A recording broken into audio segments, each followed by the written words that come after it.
This week live. What's up, everybody? Magnus, me. He's the PhD. I'm the DJ, and it's Wellness Week. So today's topics. Magnus, how are you, by the way?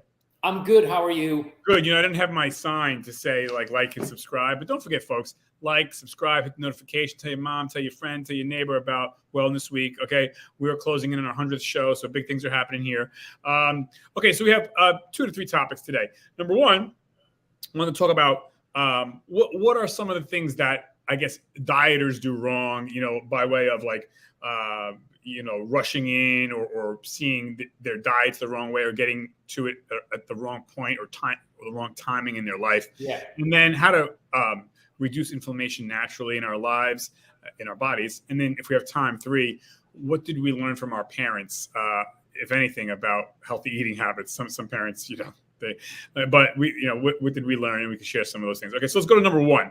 So, we were talking about this last week, you and I privately, but so when people decide to go on a diet, I don't even like that word, but okay, when people want to go on a diet, they start at the wrong point. So what do you mean by that, Magnus? Like when they start at the wrong point, meaning what? Like, So here's the deal. Most people start by they're starting to reduce calories or whatever, eating better or things like that, and then trying to do more physical activity, right? That's great, but the problem is you haven't laid a good foundation when you start there. I mean, you're usually you have a set of goals, but you haven't really thought it through. They don't have a plan. Yeah, no, and a lot of people don't even know really why they're doing it. What's the drive? What's the real motivator? I mean, and usually it's always for the wrong reason, by the way, right? Oh, I want to look skinny for the wedding, or I want to get, I gotta look good. Meanwhile, don't you care about your heart health, your brain health, your liver health? No, I just gotta look. It's the asinine worst thing to do. But anyways, go ahead. Yeah, and also like you said, usually there's a magic number, like the scale weight. So I want to be the same weight I was when I graduated high school or something like that. And okay, we're usually around 18 when you graduate high school. And when we're in our 30s and 40s and up, our bodies have changed quite drastically over that time, right? Females might have several kids. We might have had a sickness. We might have a surgery. Might have so many things going on. And what people tend to forget is the magic number is not going to make you happy or not like that. If your goal would be, okay, I want to be 160 pounds, right? And you're 180 pounds now. Okay, you want to reduce 20 pounds. Okay, that's cool. You go down to 160 pounds, but you still feel miserable.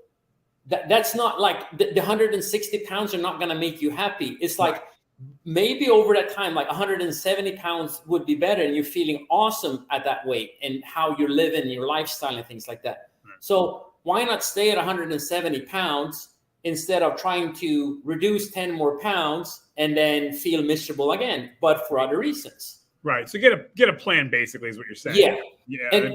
And that is not just a plan, really why. I mean, it could be and the best why you're gonna be internal motivation. I want to be healthier. I don't want to have to go on I want to avoid getting type 2 diabetes. I don't want to have surgery, things like that. Those are like internal motivators why you should do it. And that's something that you can keep long term and change instead of I'm going for a wedding in 3 months. Right. When you talk about manipulating, you said they jump right in manipulating diet and activity. What do you mean manipulating the diet and activity?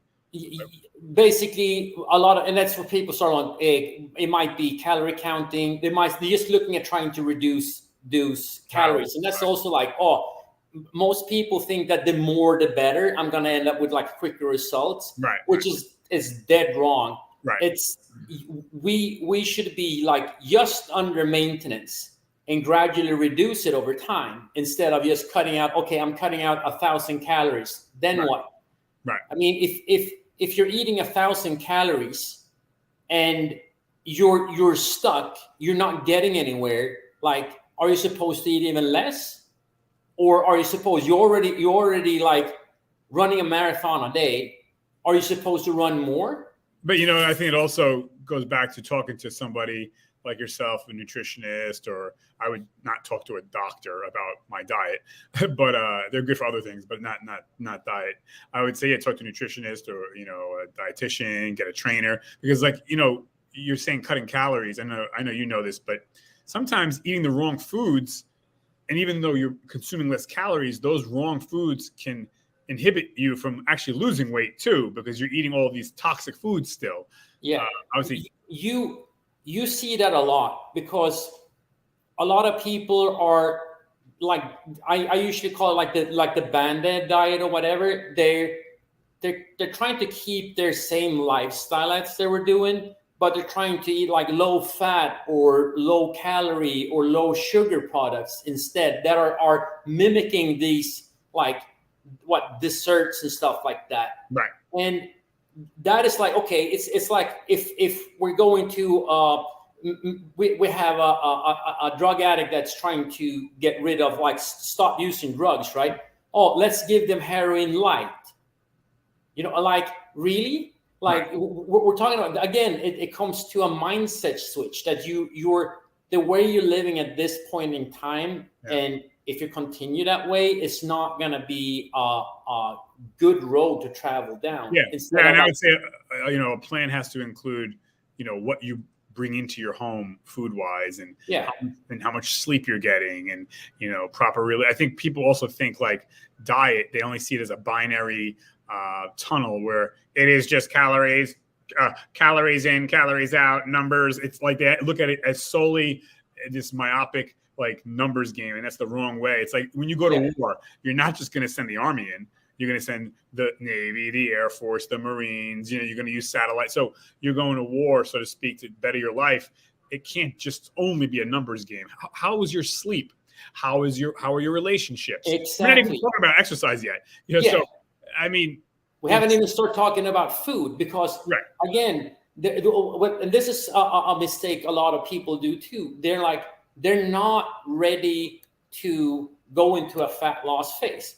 Like if I sleep 5 hours a night, if I'm stressed out of my mind, if I constantly, like every day, I'm relaxing by drinking alcohol or taking pills and things like that, you're already under so much stress, and then on top of that, go on a restrictive, like calorie restrictive somewhere, it's another stress factor. So your body is akin, like cortisol, the hormone that kind of like our so-called stress hormone, that's going to skyrocket, and our body says like, I don't know when I'm going to get like the next meal, or I don't understand, because they're stressed out. So they're clinging on to all the fat, and you might even gain weight by being on a diet. And I always say oftentimes too, oftentimes you might think you're hungry, but actually you're thirsty. It'd be better just to drink something, a water or a seltzer or something, with no calorie. And you'll see, oh, wow, I'm actually not hungry. I feel full. I drank something, whatever. It's so multi-layered. You might lack sleep. You might, that's the thing that what people don't understand too, is like just like being sleep deprived, we automatically want to eat more food and and more energy. So it's kind of sad. Like, well, I mean, like, I don't need to sleep. I need to hustle and all that. And then you just push. Right. Yeah. I mean, again, it's so people really have to take a step back and look at the whole theater of operation, not just calories in, calories out, but again, quality of sleep, length of sleep, exercise, the relationships you have. Are people stressing you out? Some of the things you can't do anything about, but you have to look at everything and say, what can I work on to mitigate those losses? But okay, so was there anything else you wanted to add before we go to topic number dos? Yeah, another thing is like, have a little bit more like realistic view on things. Like you see, well, I'm going to lose 10 pounds a week or something like that. Absurd, which is like, it doesn't work that way. And then also like people are comparing themselves with other people, or comparing themselves from like previous experiences. Right. Like you can't. You have to be in the now and compare yourself to yourself. Right. You got to look at it as Your it's a journey is lifestyle. different. 100%.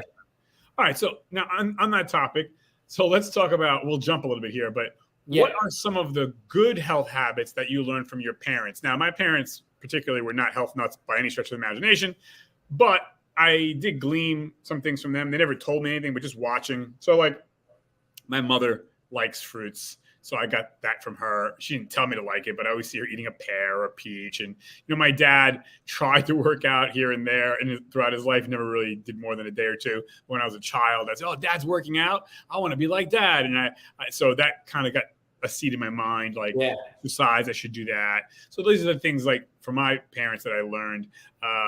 But what about you? What did you learn from your mom or dad or parents about health? So this is kind of funny. My dad, like, he used to own a restaurant, right? Oh, that's right. Growing up. So basically by doing the polar opposite of what my dad was doing, I wouldn't have a healthy lifestyle. But I think my dad, like, one thing that I learned from him is that food has more like meanings than just energy, Right. Celebration, family. Yes, social events, you build relationships, strong bonds, and how important it is to kind of share a meal sometimes. And also like cooking together, like learning how to cook. That one of the main things that I learned from my dad is like, okay, you can experiment. There's nothing. What's the worst that could happen? Yeah, it doesn't taste good. Well, then we might have to throw it away or give it to the dogs if they like it. If they don't even like it, then you really need to like work on your skills. Yeah. But what I said, and when it comes to my mom was not like, or is not like really that advanced when it comes to food. It's kind of the basic. But what she learned is like she always showed up. She always fed us, doing the right things. And also like being physically active.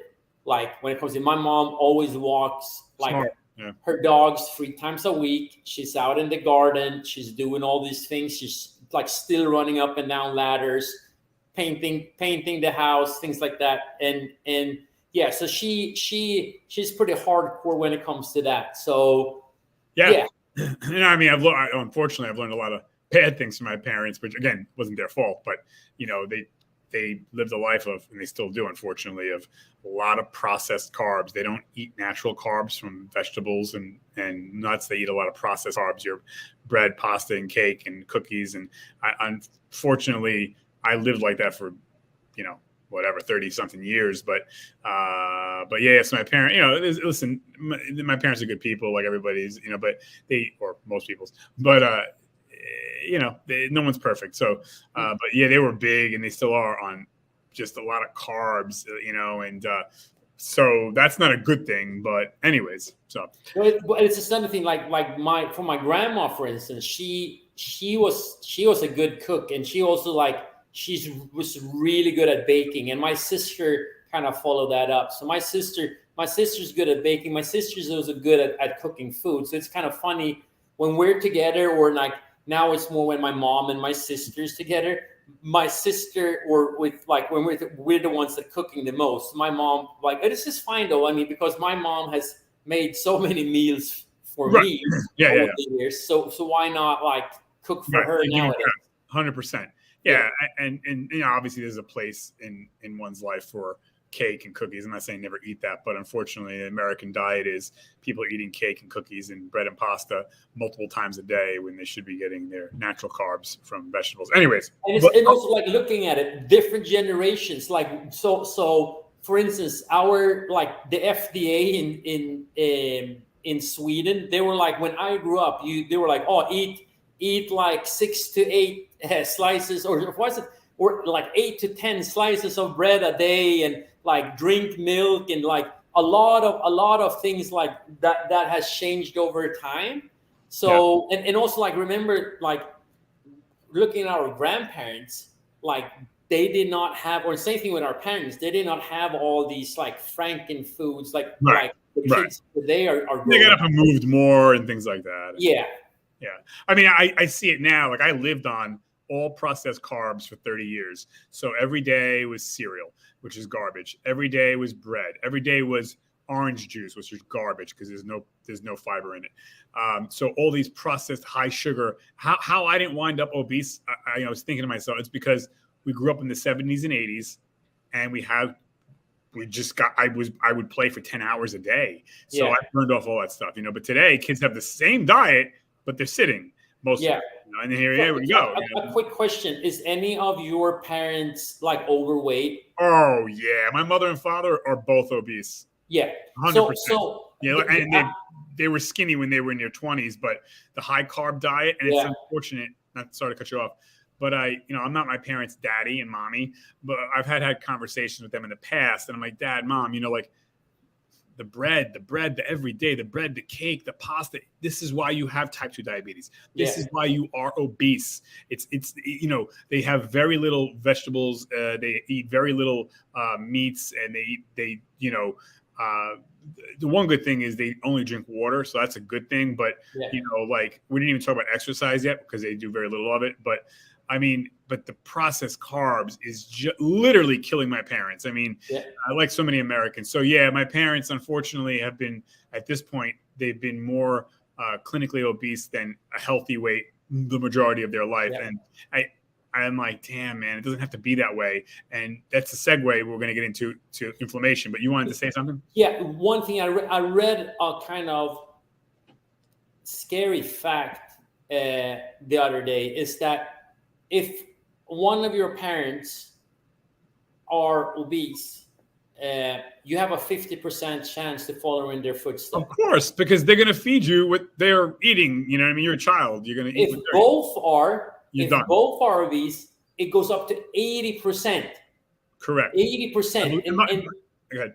And that's the thing. Like, if you have kids and you're not motivated of changing your lifestyle yourself, maybe you should do it because of your kids and actually extend their life, like life and life quality. And that's why I wanted to start this channel. I'm grateful for you. But it boggles my mind, especially with COVID. It is mind-boggling to me. People will preach about wear your mask. Yeah, but you do know that COVID is a pulmonary disease by way of the circulatory system, meaning like if you are overweight, you help COVID become more deadly. Yep. I understand. There's skinny people who are athletes who die. That's less than 1%. 99% of the people dying from COVID are comorbidities. They're overweight. They're smoking. They're drinking alcohol. Diabetes. These are things that they're giving themselves. They're hurting them. But then let's not talk about that. Just wear your mask. Like, yeah, but don't you care about your family? Like, don't you want to? If you care so much, like get off, eat more vegetables, get up and walk more, easy with the carbs, the bread, pasta, cake and cookie and bagels and cake and cookie and bagels and sodas. And like, if you care so much about COVID, like, no, it's just remember like, how little, mask on, there was so little information about how to improve your health and what you should be doing to improve your overall health and boost your immune system. Right. Well, the government, in my opinion, our government either dropped the ball knowingly or unknowingly. Yeah. Because I know there's a lot of lobbyists that, you don't want to piss off because, the bread lobby, the candy lobby, but right. Our government could have said, and in addition to wearing your mask, it is advised to, lower your weight, eat healthy, eat vegetables, get up and walk. That we all know if you are healthier, you have a much better chance of beating COVID by just not being overweight. But we can't talk about that. And it's not fat shaming. It's just saying, do you want to live or do you want to die? It has nothing to do with, everyone's beautiful. Great. That's awesome. But talking about science, ones and zeros, 1 + 1 is 2. And it's just sad because, again, like my Aunt Lucy, by the way, my mother's sister, passed away of COVID.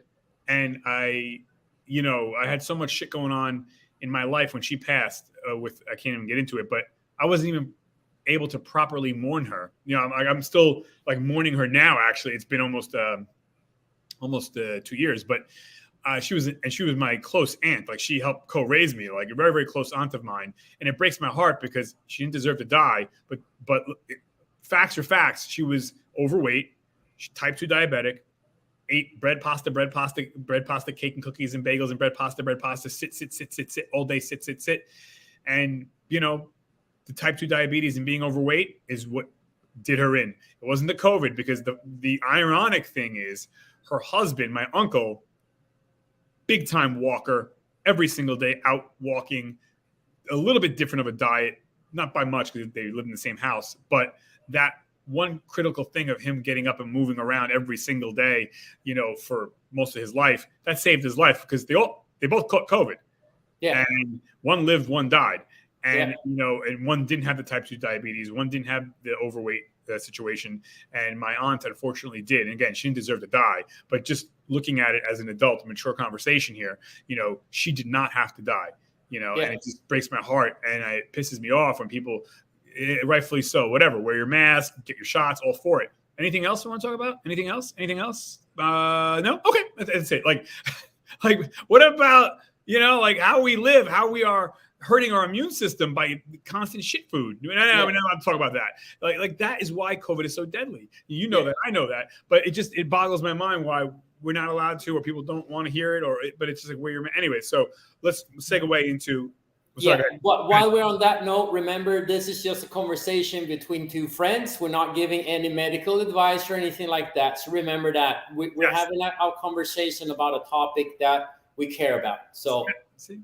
Everybody knows. You could be my lawyer. That I was about to say that before, and I got so caught up with my Aunt Lucy. Anyways, thank you, Magnus. Extra paycheck for you. So, but this is a great topic to segue to inflammation, because that's also what a lot of processed carbs. Again, we need natural carbs from vegetables and nuts, but processed carbs help COVID kill. So, let's talk about inflammation. So now, inflammation. What are some things we can do to mitigate or stop inflammation? Because a lot of people think, and I know you know this, Magnus, but a lot of the viewers think, I'm inflamed, and my back, my leg, my ankles, my knee, I'm so inflamed. Like, it's just magical bad luck. It's not. Most of it, not all of it, but I would say most of it is, or you can mitigate a lot of it by what we eat or what we don't eat and getting up and moving. So what are some things that we can do? I'll start it off. One of the things we can do is put olive oil in every damn thing you eat. There's a doctor named he's a cardiologist, very famous cardiologist out of California, Dr. Godfrey. He says your number one thing in life is to get as much olive oil into your mouth as possible. So, that's it. So I put olive oil on my salad, olive oil in my shake in the morning, olive oil in my tea. Again, I'm not saying I dump it in 10 gallons, but olive oil is a great assistant to help fight inflammation. Reduce inflammation. Reduce. Yeah. And there's many others. Okay. What's another one, Magnus?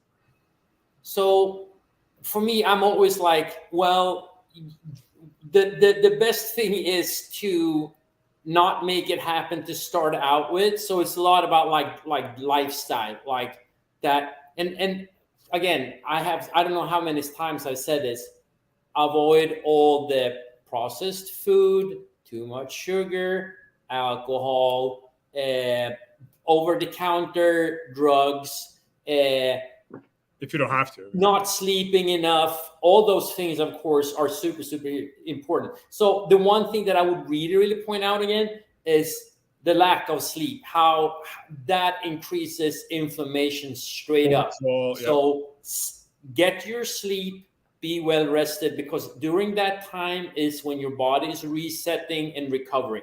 Yeah, sleep is a superpower. You need at least 8 hours. And, you can say, oh, you need to sleep. Your life is a marathon. If you forego that sleep, you're paying for it now, and it's going to get worse. You're going to have higher rates of every friggin' disease that you can think of. And hey, you want to be there for your family. It's the same thing. Whatever. If I'm coaching an athlete, general population, high performer, low performer, whatever it is, like everybody. If they're not sleeping enough, I'm like, but what do you want me to do? We can only do so much, but you have to prioritize your recovery. Right. Without your recovery, you can't do anything. I mean, it's the same thing, like looking at pro athletes or anything like that. it's recovery, it's recovery, it's recovery. It's in like you're getting your massage, you're getting your cold plunge, you're getting your hot tub, your cryo chamber, your sleep, you're taking a nap in the middle of the day. Like everything comes down to like recovery and feeling good. Yeah, we could do a whole show on sleep only. And I would say get the television out of the room. Don't look at your phone when you're in the bed. Make your room pitch dark, cool, lower the temperature. Do the best. If you can't get 8 hours, try your best to get whatever you can get. But you can't, I mean, get up and get sunlight exposure as early as possible. Up and waking up. That's another thing. And that also helps you to actually be tired and fall asleep, and like reducing light closer to bedtime. Yeah. Mine was long. So what's your? No problem. No, so it's worth it. Thank you. Yeah. No, my other thing I would say is do not eat cereal. Do not eat processed carbs. Stay away from pasta as much as possible. The cereal, the bread. I know it's taboo. Mangiate un pasta, piatta pasta. Capisci? Però accendami. I mean, what I'm saying though is, I'm sorry, but it's just not good for you. And I'm not saying never eat pasta, but what I'm saying is, in Italy, where the real Italians are, pasta is about that much on the plate, the size of a palm of a hand. It's not these, so really reduce the pasta intake, stop the cereals, because that's making inflammation. Soda, juice, iced tea, lemonade, any juicy drink, sweet drink, that's all contributing to the inflammation of, it's making your allergies worse. It's making your immune system worse. It's making your sleep worse. There's always a common thread to all these problems, and it's processed carbs. You need carbs from vegetables and nuts. You get your fruits, you eat your lean meats, but the damn processed carbs are inflammation. Try to wean yourself off as much as possible with that to help inflammation. That probably, in my opinion, be the biggest thing. Alcohol too. No. Anyways, unless you like being inflamed, then knock yourself out. But one more from you. And here's an important part. It's the ratio between your omega-6 and your omega-3 fats. So the omega-3 fats are the good one. The omega-6 are not yet good. Again, it's a lot of in processed oils and processed foods. So what that means is like you want the ratio to be 1-to-1. In like American diet, it's the omega-6 is up to 30-to-1. So we're eating 30 times too much of the omega-6s. Right. And they have been scientifically proven to be increasing inflammatory markers in our bodies. 100%. Good. Yeah, and it is, again, like you have the margarine, you've seen a lot of like baked goods, a lot of the things that you find in the middle of the store, in the middle aisles. Better off use real butter. Long shelf life, things like that. Cheap quality, fairly easy to get like process and make in large scale, and that's why the good filler makes things taste good. Because fat, if you combine fat and sugar, everything tastes good with fat and sugar, basically, for most people. So that's one. The omega. So eat your fish. Take omega-3 supplements if you're not eating a lot of fish, for instance. You find it also in certain oils, avocado oils and things like that. Eat more of the omega-3s, nuts, seeds, all those things. Yeah, 100%. Nuts, seeds, vegetables, fruits, fish, chicken. Stay away from red meat. Stay away from we all love a hamburger once in a while. Once in a while. And that's the thing. Once a month. Okay, not. Yes. You can eat it more, but it also depends on the process. If you're eating grass-fed and grass-finished, they're not. They're going to fast food, dude. Yeah, no, but that's what I'm saying. That, like, beef is different from beef. So, like, if you're eating high-quality red meat, you can eat that a lot. But nobody's doing that. If you're eating red meat, like processed red meat, like, no. Right. Yeah, I mean, again, I can't say enough. I mean, obviously, we all have to die. No one's trying. I always say this, I'm not trying to live till 100. I just want to have a short quality life, not a short, I'm sick, I'm inflamed, I don't feel good. And I'm nobody special. Okay. I'm not the sharpest knife in the shed, but I figured a little bit of it out. And that is, I drink water. I don't drink soda. I don't drink diet soda. I don't drink alcohol. I obviously don't smoke, but like, yeah, I got off of the bread and the pasta, bread, pasta, bread, pasta, bread. I have it once a month, maybe, you know what I mean? But so it's just fruits, vegetables. In the morning, I have a protein shake that I make myself. I drink the pulp, I drink the fiber with the fruits in there and the banana, and I get a little, protein powder, vegan protein powder, whatever. And then I have some peanut butter with an apple. Lunch, I'm gonna have usually sardines and like. What do they call it? Ezekiel bread with hummus. And by the way, very filling. And then dinner, I'll have like I'll have salad. I'll make my own salad with, chicken. I'll eat as much chicken as I want. I'll have eggs, and by the way, I mean, I'll run rings around most people. Doesn't matter their age. I don't care if you're 10 or 90 or 50 or 40 or 30. I don't tire. I don't get sick. I'm in a good mood. That's not by luck, and if I can do it, you can do it watching. Like, I'm not, like I said, it's not some gift. I was eating crap for 30 years, man. Yeah. Like I was eating cereal and I lived on it. Like the worst thing you could eat. And I still eat cereal once in a while. Don't get Shame on you, Magnus, damn you.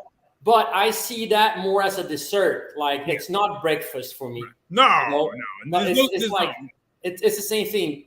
When you eat pancakes, that is like I don't understand. Like pancake, it's in the name. It's a cake. It's a cake. Yeah. It's basically the same as going and eating a bunch of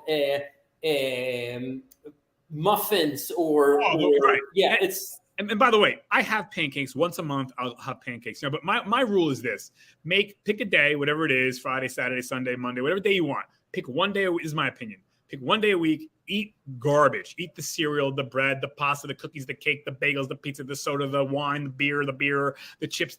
Knock yourself out. The other days, going back to our original topic, have a plan. Write it down. This is what even if you break away from the plan, just have it. Like, okay, the breakfast, I'm going to have fruit, vegetables, or whatever it is, and do shake, or I'm going to have eggs, and I'm going to have whatever dinner. I'm going to have oatmeal instead of cereal. What's that? Maybe eating oatmeal instead of cereal. Well, yeah, it's funny you mention that because I put oatmeal in my shake in the morning. Right, oatmeal or but don't do the instant oatmeal. Instant oatmeal is absolute garbage. You need to have just the oatmeal itself, and then you can put like berries in there, and you can sprinkle a little brown sugar, whatever. But my point is have a plan, and anyways. But because could I add something on the inflammation that people like you mentioned something like drinking enough water. Yes, you will have to drink enough water to actually help you reduce inflammation and not have it happen.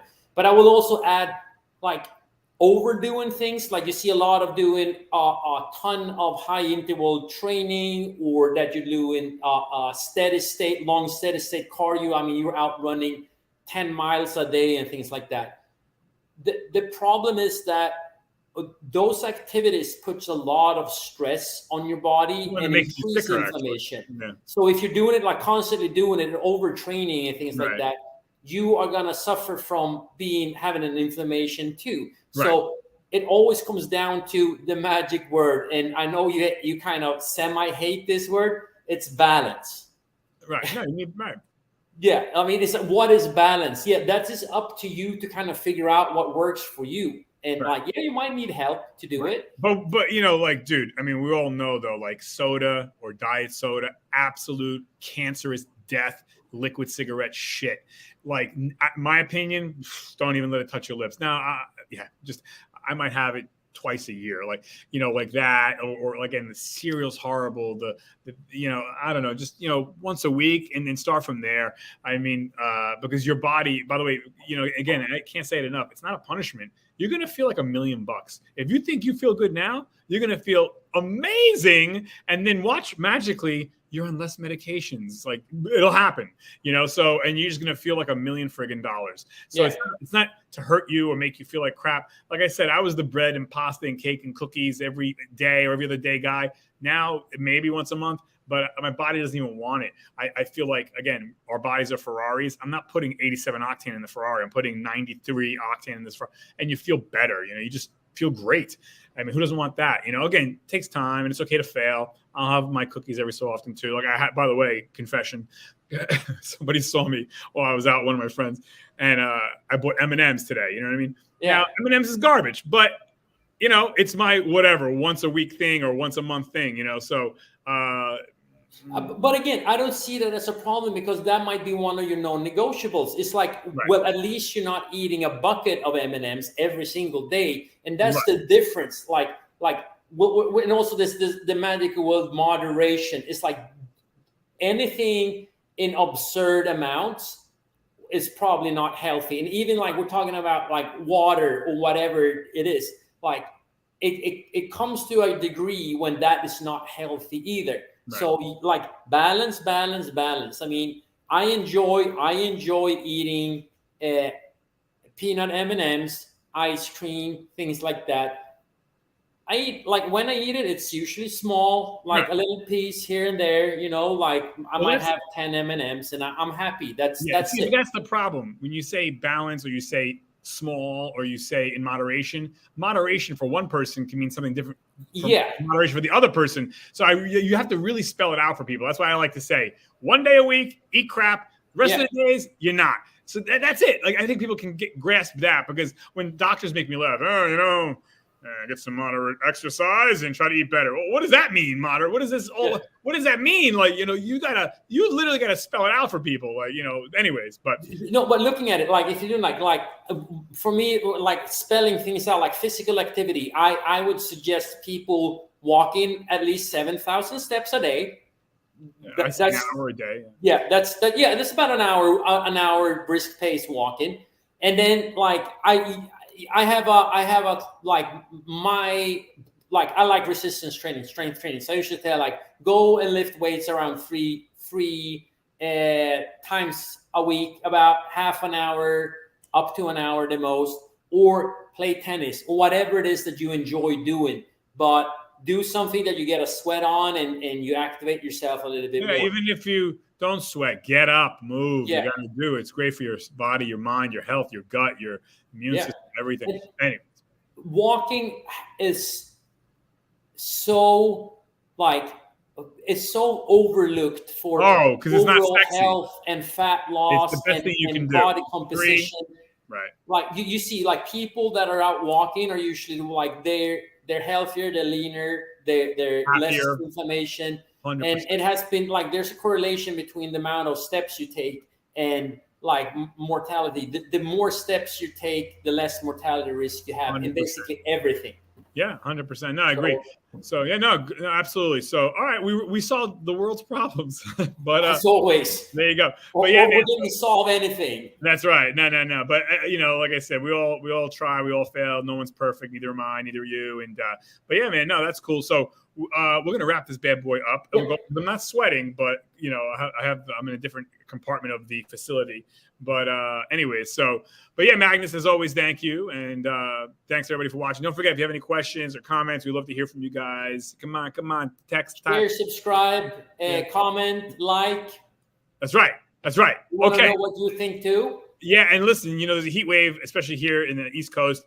Make sure you hydrate, folks. Even if you're not thirsty, get that water in you. It's important because it's going to be hot. Stay in the shade, and if you don't have AC and you're feeling like you're starting to like your temperature starts to go up, go to a store, go to a movie theater, go somewhere library for free, cool off for a couple of hours. Absolutely, that water is key for sure.